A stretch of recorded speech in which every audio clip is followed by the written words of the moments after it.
Do you feel wired and tired in bed Hello, at ladies and night? gents. So today I'm going to talk about a thing that's called wired and tired. It's also known as adrenal fatigue syndrome, which is actually not a recognised diagnosis.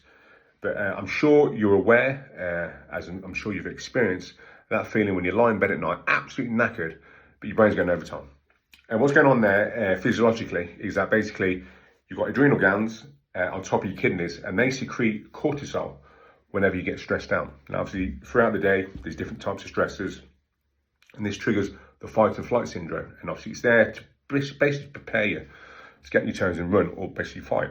Now, that's obviously we're no longer cavemen, so we know. Well, I think we lack the correct tools, for want of a better word, to get rid of this excess adrenal or cortisol in your system.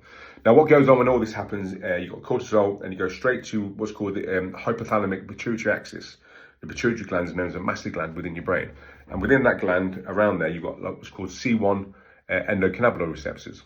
Now, obviously, when cortisol gets released in spurts throughout the day because you're stressed, it creates a lot of inflammation, and this is what keeps you awake. Now, some people who experience nightmares, I've read basically that it's the body's way of flushing out cortisol out of your system.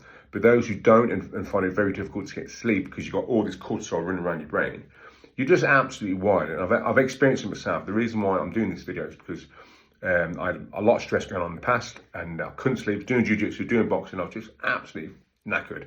Anyway, so that's what's going on physiologically. Too much cortisol in your system.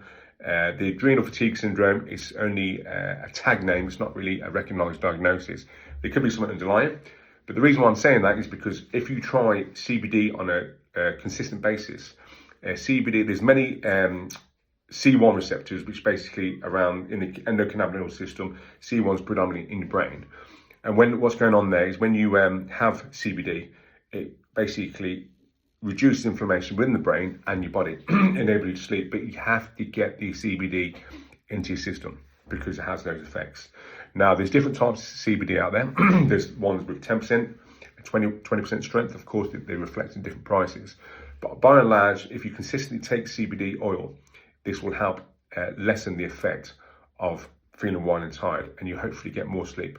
But it won't happen overnight because you're so stressed out. It'll probably take a week for the oil to get into your system, flush out all the inflammation and toxins from your body, and therefore help you sleep.